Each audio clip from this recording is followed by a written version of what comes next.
ಈ ಭಯೋತ್ಪಾದನೆಯ ಬಗ್ಗೆ ಹಲವು ರೀತಿಯ ಜಿಜ್ಞಾಸೆಗಳಿದೆ. ಭಯವನ್ನು ಉತ್ಪಾದನೆ ಮಾಡೋದು ಯಾಕೆ? ಭಯೋತ್ಪಾದನೆ ಇದು ನನ್ನ ಧರ್ಮ ಅಂತ ತಿಳ್ಕೊಳ್ಳುವಂಥದ್ದು ಯಾಕೆ? ಏನು ಸಿಗುತ್ತೆ ಇದರಿಂದ? ಈ ಭಯೋತ್ಪಾದನೆಯ ಬಗ್ಗೆ ಧರ್ಮ ಏನು ಹೇಳುತ್ತೆ? ಏನನ್ಸುತ್ತೆ ನಮಗೆ ಅಂತ? ಭಯ ಉತ್ಪಾದನೆ ಮಾಡುವಂಥದ್ದು ಮನುಷ್ಯ ಗುಣ ಅಲ್ಲ, ಅದು ಶೈತಾನನ ಗುಣ. ಅದು ಮನುಷ್ಯನ ಗುಣ ಏನು ಅಂತೇಳಿದರೆ ಶಾಂತಿ ಸ್ಥಾಪನೆ ಮಾಡೋದು, ಒಳಿತನ್ನು ಸ್ಥಾಪನೆ ಮಾಡುವಂಥದ್ದು. ಭಯ ಎಲ್ಲಿ ಇರ್ತದೋ ಅಲ್ಲಿ ವಿಚಾರಗಳು ಇರುವುದಿಲ್ಲ, ವಿಚಾರಗಳು ನಾಶವಾಗ್ತದೆ. ಅಲ್ಲಿ ಎಲ್ಲಿ ಶಾಂತಿ ಇರ್ತದೋ ಅಲ್ಲಿ ವಿಚಾರಗಳು ಇರ್ತವೆ, ಅಲ್ಲಿ ಬಾಂಧವ್ಯಗಳು ಇರ್ತವೆ. ಮತ್ತು ಧರ್ಮ ಇದ್ದಲ್ಲಿ ಭಯೋತ್ಪಾದನೆ ಇರುವುದಿಲ್ಲ, ಭಯೋತ್ಪಾದನೆ ಇರುವಲ್ಲಿ ಧರ್ಮ ಇರುವುದಿಲ್ಲ. ಅದು ಎರಡು ವಿರುದ್ಧ ಪದಗಳು. ಅದು ಧರ್ಮಕ್ಕೂ ಭಯೋತ್ಪಾದನೆಗೂ ಸಂಬಂಧ ಇಲ್ಲ. ಮತ್ತು ನೋಡಿ, ಭಯ ಉತ್ಪಾದನೆ ಮಾಡಿ ಏನು ಸಾಧಿಸಲಿಕ್ಕಾಗ್ತದೆ? ಸಾಧನೆ ಏನು ಭಯೋತ್ಪಾದನೆಯದ್ದು? ಭಯೋತ್ಪಾದನೆಯ ಸಾಧನೆ ಝೀರೋ. ಶಾಂತಿಯ ಸಾಧನೆ ಬಹಳಷ್ಟಿದೆ.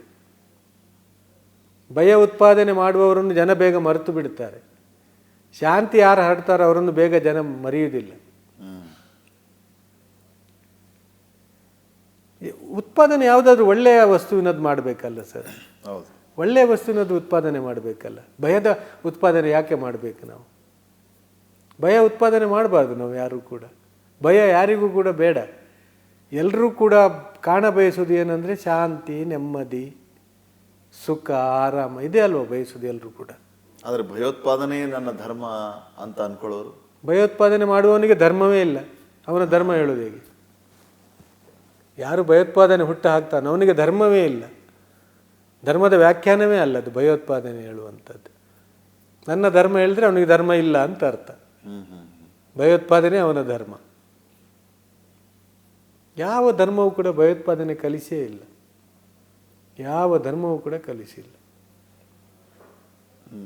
ಇದು ಭಯೋತ್ಪಾದನೆ ಎಲ್ಲಿಯವರೆಗೆ ಕಂಟಕ ನೋಡಿ ನೀವು. ಉದಾಹರಣೆಗೆ ಈ ನಮ್ಮ ಕಡೆ ಈ ಕರಾವಳಿಯಲ್ಲಿ ಹೆಚ್ಚಾಗಿ ಸ್ವಲ್ಪ ಫಾರಿನ್ ಹೋಗುವಂಥ ಗೀಳಿದೆ. ಅದು ಎಷ್ಟು ಸಂಪಾದನೆ ಮಾಡ್ತಾರೆ ಏನು ಅದು ಬೇರೆ ವಿಷಯ. ಈ ಫಾರಿನ್ ಹೋದರೆ ಮನೆಯಲ್ಲಿ ಮಕ್ಕಳು ತಾಯಿಯ ಮಾತು ಕೇಳೋದಿಲ್ಲ. ತಾಯಿಯ ಮೇಲೆ ಯಾವಾಗಲೂ ಮಕ್ಕಳಿಗೆ ಪ್ರೀತಿ, ಅಭಿಮಾನ ಜಾಸ್ತಿ. ಭಯ ಪಡೋದಂದರೆ ತಂದೆಗೆ. ಅದಕ್ಕೆ ಸೈನ್ಸಲ್ಲಿ ಒಂದು ಕಡೆ ಬರ್ತದೆ, ತಂದೆ ಮಕ್ಕಳಿಗೆ ಹೊಡಿಬಾರ್ದು ಅಂತ. ಅವ ಕಣ್ಣು ಬಿಟ್ಟರೆ ಸಾಕು, ಅದು ಹೊಡೆತಕ್ಕಿಂತ ಜಾಸ್ತಿ ಅಂತ. ಸನ್ನೆ, ಹೌದು, ಸನ್ನೆ ಅವನದ್ದು, ಅದು ಹೊಡೆತಕ್ಕಿಂತ ಜಾಸ್ತಿ ತೀಕ್ಷ್ಣವಾಗಿರ್ತದೆ ಅಂತ. ಮತ್ತು ಅವನ ಒಂದು ಮಾತು ಹೇಳುವಂಥದ್ದು ಅದು ಅವನಿಗೆ ತಿಳಿದು ಬರ್ತದೆ, ಪೆಟ್ಟಿನಗಿಂತ ಜಾಸ್ತಿ ಅದರಲ್ಲಿ ನೋವಿದೆ ಅಂತೇಳಿ ಅವನ ಮಾತಿನ. ಸೊ ಹೊಡಿಬಾರ್ದು ಅಂತ. ಈ ತಾಯಿ ಮಕ್ಕಳನ್ನು ಸುಧಾರಿಸಲಿಕ್ಕೆ ಏನು ಮಾಡೋದಂದರೆ, ತಪ್ಪು ಮಾಡಿದೆಯಲ್ಲ ನಿನ್ನ ಪಪ್ಪ ಬರಲಿ ಹೇಳಿಕೊಡ್ತೇನೆ ನೋಡು ಅಂತ. ಇದು ತಾಯಿ ಮಗುವಿನಲ್ಲಿ ಹುಟ್ಟಿಸುವ ಭಯೋತ್ಪಾದನೆ. ಅದರ ಪರಿಣಾಮ ಏನು ಅಂದರೆ, ತಂದೆ ಮನೆಗೆ ಬಂದರೆ ಮಗು ತಂದೆ ಹತ್ರ ಹೋಗೋದಿಲ್ಲ. ಅವ ಪಾಪ 1 ವರ್ಷಕ್ಕೋ 2 ವರ್ಷಕ್ಕೋ 3 ವರ್ಷಕ್ಕೋ ಒಮ್ಮೆ ಬರ್ತಾನೆ. ಈ ಮಗು ಅವನ ಹತ್ರ ಹೋಗೋದಿಲ್ಲ. ಅವ ಮಗುವನ್ನು ಹುಡುಕಿಕೊಂಡು ಹೋಗ್ಬೇಕು. ಆವಾಗ ಈ ಮಗು ಓಡುವುದೆಲ್ಲಿ ಗೊತ್ತಾ? ತಾಯಿಯ ಸೆರಗನ್ನು ಹುಡುಕಿಕೊಂಡು ಹೋಗುದು. ಯಾಕೆ ಅಂದರೆ ಅದು ಭಯೋತ್ಪಾದನೆ ಮಾಡಿ ಇಟ್ಟಿದ್ದಾಳೆ ಅವಳು. ತಂದೆ ಬರಲಿ ನಿನಗೆ ಬುದ್ಧಿ ಕಲಿಸ್ತೇನೆ ಅಂತ. ಇದೇ ಭಯೋತ್ಪಾದನೆ ಅಂದರೆ.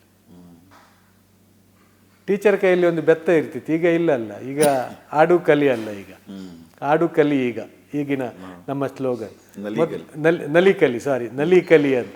ಮೊದಲೆಲ್ಲ ಏನಂದರೆ ಒಂದು ಬೆತ್ತ.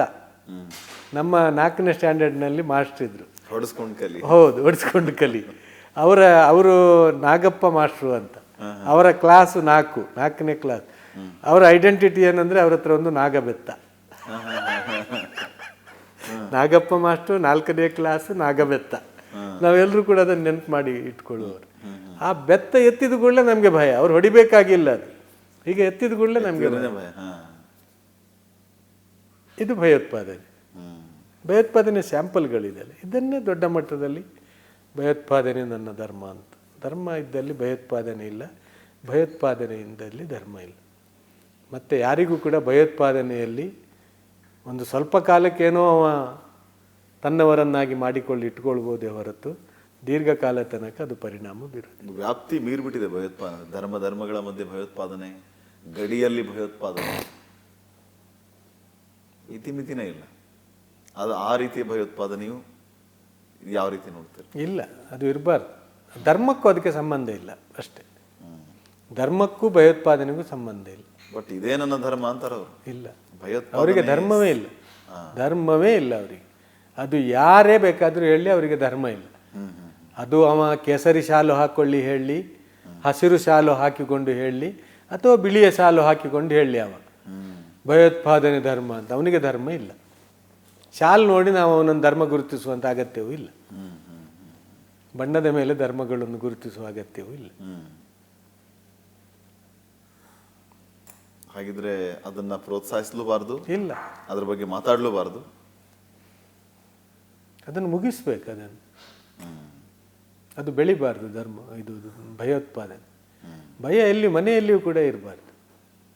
ಮನೆಯೂ ಕೂಡ ತಂದೆ ಬರುವಾಗ ಮಕ್ಕಳು ಹೆದರಿ ಓಡುವಂತಹ ಗಾಂಭೀರ್ಯತೆ ತಂದೆಗೂ ಕೂಡ ಇರಬಾರ್ದು ಮನೆಯಲ್ಲಿ.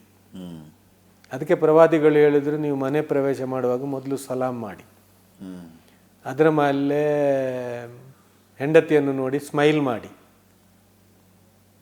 ಅದರ ನಂತರ ಹೆಂಡತಿಯ ಕೈ ಕುಲುಕಿ ಅಂತ. ಅಲ್ಲಿ ಆತ್ಮೀಯತೆ ಬೆಳೆಯುತ್ತೆ. ನೋಡಿ, ನಾನು ತಮಾಷೆಗೆ ಹೇಳ್ತೇನೆ ಭಾಷಣದಲ್ಲಿ, ನೀವು ಯಾರು ಕೂಡ ಪೊಲೀಸ್ ಆಫೀಸರ್ ಆಗಿ ಮನೆಗೆ ಹೋಗಬೇಡಿ ಅಂತ. ಯಾಕಂದರೆ ಪೊಲೀಸ್ ಆಫೀಸರ್ ಕೂಡ ಮನೆಗೆ ಹೋಗುವಾಗ ಪೊಲೀಸ್ ಆಗಿ ಹೋಗುವುದಿಲ್ಲ. ಸ್ಟೇಷನ್ನಲ್ಲಿ ಮಾತ್ರ ಪೊಲೀಸ್ಗಿರಿ ತೋರಿಸೋದು, ಅಥವಾ ಏನಾದರೂ ಗಲಾಟೆ ಆದರೆ ಅವರು ಪೊಲೀಸ್ಗಿರಿ ತೋರಿಸುವಂಥ. ನೀವು ಪೊಲೀಸ್ಗಿರಿ ತೋರಿಸ್ತಾ ಮನೆಗೆ ಹೋಗಬೇಡಿ. ನೀವು ಒಂದೋ ತಂದೆಯಾಗಿ ಹೋಗಿ, ಒಂದೋ ಗಂಡನಾಗಿ ಮನೆಗೆ ಹೋಗಿ. ಪೊಲೀಸ್ ಆಫೀಸರ್ಸ್ ಕೂಡ ಹಾಗೆ ಹೋಗುದು ಮನೆಗೆ. ಮನೆಯ ವಾತಾವರಣ ತಿಳಿ ಮಾಡಬೇಕು, ಮನೆಯ ವಾತಾವರಣವನ್ನು ಸೌಹಾರ್ದಯುತ ಮಾಡಬೇಕು ಅಂತ ಹೇಳಿದರೆ ಮನೆಗೆ ಹೋಗುವಾಗ ಸಲಾಂ ಬೇಕು, ಅವರ ಆರೋಗ್ಯ ವಿಚಾರಣೆ ಮಾಡಬೇಕು, ಅವರ ಸಂಕಷ್ಟ ವಿಚಾರಣೆ ಮಾಡಬೇಕು, ಸ್ಮೈಲ್ ಮಾಡಬೇಕು ಅಂತ. ಸ್ಮೈಲಿಗೆ ಒಂದು ದೊಡ್ಡ ಆಕರ್ಷಣೆ ಇದೆ. BM ಹೆಗ್ಡೆ ಅವರು ಹೇಳ್ತಾರೆ, ನೀವು ವಾಕಿಂಗ್ ಮಾಡುವಾಗ ಬೇರೆಯವರನ್ನು ನೋಡಿ ಸ್ಮೈಲ್ ಮಾಡಿ ಅಂತ. ನಿಮಗೆ ವಾಕಿಂಗಿಂತ ಜಾಸ್ತಿ ಪ್ರಯೋಜನ ನಿಮ್ಮ ಸ್ಮೈಲಲ್ಲಿ ಇದೆ ಅಂತ. ನಾವೇನು ಮಾಡಿದ್ದೇವೆ, ನಾವು ಸ್ಮೈಲ್ ಬಿಟ್ಟಿದ್ದೇವೆ. ನಾವು ಮುಖ ಗಂಟು ಕಟ್ಟಿ ಇಟ್ಕೊಂಡ್ರೆ, ಸ್ವಲ್ಪ ಸಿಟ್ಟು ಮಾಡಿದರೆ ಎದುರಿನವ ಹೆದರಿ ಬಿಡ್ತಾನೆ ಅಂತ ನೀವು ಹೇಳಿದಾಗೆ, ಅವನಲ್ಲಿ ಭಯ ಉತ್ಪಾದನೆ ಆಗಿಬಿಡ್ತದೆ ಅಂತೇಳಿ. ಅಲ್ಲ, ಮನುಷ್ಯ ನಿಮ್ಮ ಹತ್ತಿರ ಬರುವುದು ನಿಮ್ಮ ಕೋಮಲ ಹೃದಯದಿಂದ ಮತ್ತು ಸ್ಮೈಲಿಂದ. ಸ್ಮೈಲಿಗೊಂದು ದೊಡ್ಡ ಶಕ್ತಿ ಇದೆ, ಅದನ್ನು ನಾವು ಗೆಲ್ಲಬೇಕು. ಸ್ಮೈಲ್ನಿಂದ ಜನರನ್ನು ಗೆಲ್ಲಬೇಕು ನಾವು. ಪ್ರವಾದಿಗಳು ಹೇಳ್ತಾರೆ, ಒಂದು ಸ್ಮೈಲ್ ಹೇಳುವಂಥದ್ದು ಒಂದು ದಾನ ಅಂತ, ಒಂದು ಉಡುಗೊರೆ ಅಂತ. ಸ್ಮೈಲ್ ಮಾಡೋದು ಕಲಿಬೇಕು. ಮನೆಯ ವಾತಾವರಣ ತಿಳಿಗೊಳಿಸಿ ಇಟ್ಕೊಳ್ಬೇಕು. ಮಕ್ಕಳು ತಂದೆ ಬರುವಾಗ ಓಡಿ ಒಳಗೆ ಹೋಗಿ ಅವಿತು ಕೂತ್ಕೊಳ್ಳೋದಲ್ಲ, ಅವರು ತಂದೆಯನ್ನು ಬಂದು ಅಪ್ಪಿಕೊಳ್ಬೇಕು. ಪ್ರವಾದಿಗಳು ತನ್ನ ಸಂಗಾತಿಗಳಿಗೆ ಹೇಳ್ತಿದ್ರು, ನಾನು ಬರುವಾಗ ನನ್ನ ಗೌರವಾರ್ಥ ನೀವು ಎದ್ದು ನಿಲ್ಲಬಾರ್ದು ಅಂತ. ನಾನದನ್ನು ಸರಿ ಅಂತ ಕಾಣುವುದಿಲ್ಲ, ನನಗೆ ಅದು ಬಯಕೆ ಇಲ್ಲ, ಹಾಗೆ ನೀವು ಎದ್ದು ನಿಲ್ಲುವುದು ನನಗೆ ಬಯಕೆ ಇಲ್ಲ ಅಂತ. ಅದೇ ಪ್ರವಾದಿಗಳು ತನ್ನ ಮನೆಗೆ ಮಗಳು ಫಾತಿಮಾ ಬಂದರೆ ಎದ್ದು ನಿಂತು ಸ್ಮೈಲ್ ಮಾಡಿ ಅವಳ ತಲೆ ಚುಂಬಿಸ್ತಿದ್ರು ಅಂತ. ನಾವಿವತ್ತು ಮಕ್ಕಳಿಗೆ ಎಷ್ಟು ಚುಂಬಿಸ್ತೇವೆ?